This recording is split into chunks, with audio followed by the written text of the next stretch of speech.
Good morning, students. Welcome to Improvised Learning Point. And as you see, our today's topic is Mendel's experiment. In this video, I include the 7 traits of the pea plant used by the Mendel and the important terms related to the Mendel experiment. And this video is going very important for 10th class students.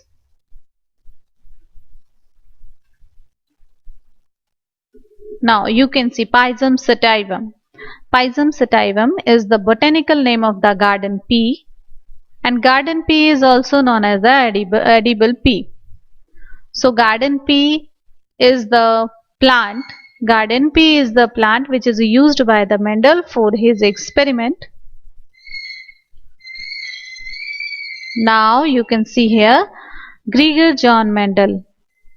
The full name of the Mendel is Gregor John Mendel. He is also called as father of genetics, and he worked on a pea plant for 7 years by just taking 7 pairs of the contrasting traits.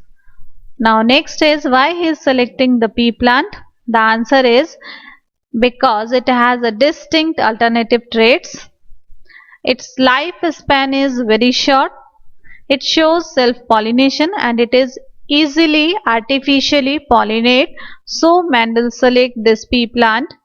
Now after that you can see here I include a table in which you can see the different rate used by the Mendel. Flower color, flower position, seed color, seed shape, pod color and the stem length. And these are the dominant trait and these are the recessive trait. In next video, I describe it more detail. What is the dominant trait? What is the recessive trait? Now you can see here, pea plant. I list out all these things in this form, and I am going to provide you a trick, or you can say it as a hint. By that hint, you can easily remember the different types of traits used by the Mendel. Now, my trick is you just remember the fruit part of the pea plant.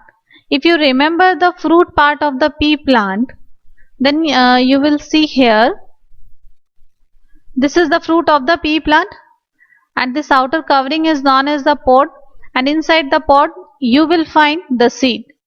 And before fruiting, the flowering takes place in the plant. So flower, fruit, flower, pod and the seed. These are the 3 traits used by the Mendel, and next one is the plant height. But these 3 traits are again divided into the 2 traits like flower position, flower color, pod shape, pod color, seed shape, seed color, and this one is the plant height. Either it is the short or it is tall. So in this way, when you just combine it, you will find the total 7 different traits that is used by the Mendel. 1, 2, 3, 4, 5, 6 and 7. So I think by this hint you can easily remember the different types of traits used by the Mendel. You just remember the fruit part and the height. So with the fruit part you relate these things, because seed is found inside the fruit, pod is this outer covering of this fruit, and flower comes before the fruiting. So these all are related to the fruit. So you should just remember only fruit and height. So fruit is related to 3 parts. Which one? Flower, pod and seed. And these are further divided into the 2 traits like position, color, shape, color. Okay, now you can see here, color is purple, white. What is the axial position? Axial position is this: when the flower is just present in the plant in the side, and when it is present in the plant at the top, then it is the terminal, it is the axial. And all the rest thing you know, and you will understand by the Just to see this image, you will easily understand. Now after that I am going to tell you the definition, that is an important definition which is related to this Mendel experiment. First is the genetics. It deals with the inheritance as well as the variation of characters from parents to offsprings. Next is inheritance. Transfer of different characters from parents to offsprings or progeny. Heredity. It is a transmission of genetic characters, physical, mental qualities from the parents to the offspring. So what is the basic difference between the inheritance and the heredity? Both are same, but we can say inheritance is the broad level definition and heredity is the individual level definition. Now trait. An inherited character. Example, different color of flower of the same plant. For example, if we take the pea plant, then pea plant have a different types of different colors of flower. So we can say this is the different trait of the pea plant. Each trait is represented by the two alleles. Now what is alleles? We see this later. What is gene? A unit of inheritance is called as gene, and each gene controls a character. Example, how we can represent the gene? Example is capital T or small t. We will understand it better when we are doing the monohybrid dihybrid cross. Then you will understand it clearly, and I will make the another video for the monohybrid dihybrid cross. You will see that video. Character. It is the feature of individual. Example, flower color, size, position, etc. Now allele. One or two or more possible forms of genes that found at the same place on a chromosome, and it is represented as like capital T, capital T, capital T, small t, and small t, small t. You will understand these terms later in my next video. So I am requesting you to please see the next video so that these terms are going clear when I am doing the cross, monohybrid and dihybrid. Now next term is the diploid. What is the meaning of diploid? Human beings are diploid organisms, means they have two alleles at each genetic locus with a one allele inherited from the each parent. Suppose if I take the example of skin color, then for the skin color we have two alleles, one allele from the mother and next allele from the father. So when the mother allele are the dominant, then my skin color is related to the mother.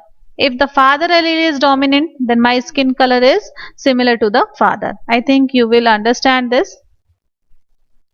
Phenotype. It is the observable morphological appearance. Example, tallness and the dwarfness.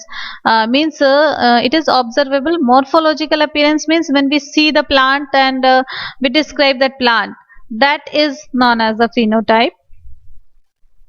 Genotype. It is the representation of individual genetic constitution with respect to the single character. I think here is the spelling mistake, so you will just ignore this.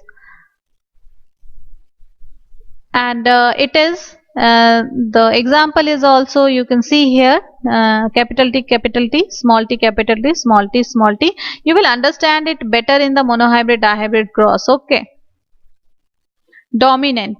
An allele that influence the appearance of the phenotype even in the presence of an alternative allele, or the allele which can mask the effect of the other allele. That allele is known as the dominant allele, and it is always represented by the capital letter. So I am writing here T, capital T. Now what is the recessive?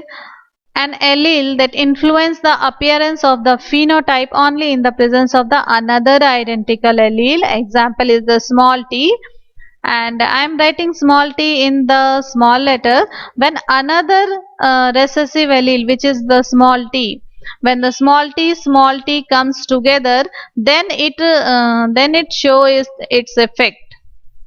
But if only small t is present with the capital T, then capital T masks the effect of the small t.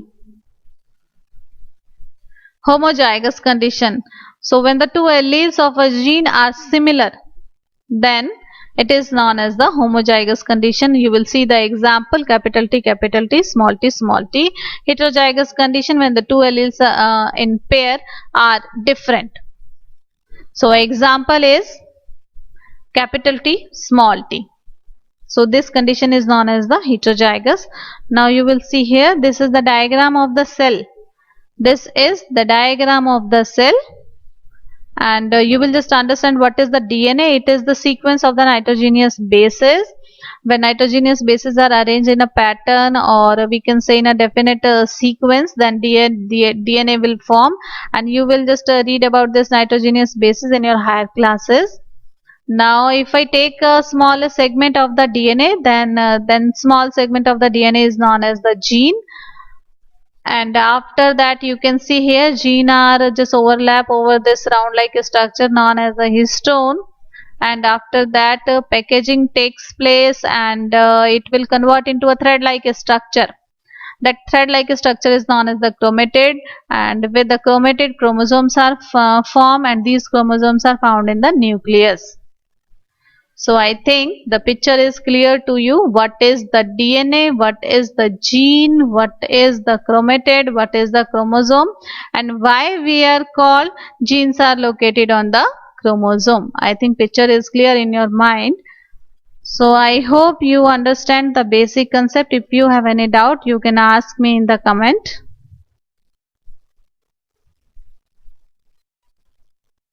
And I think this video is going helpful to you all.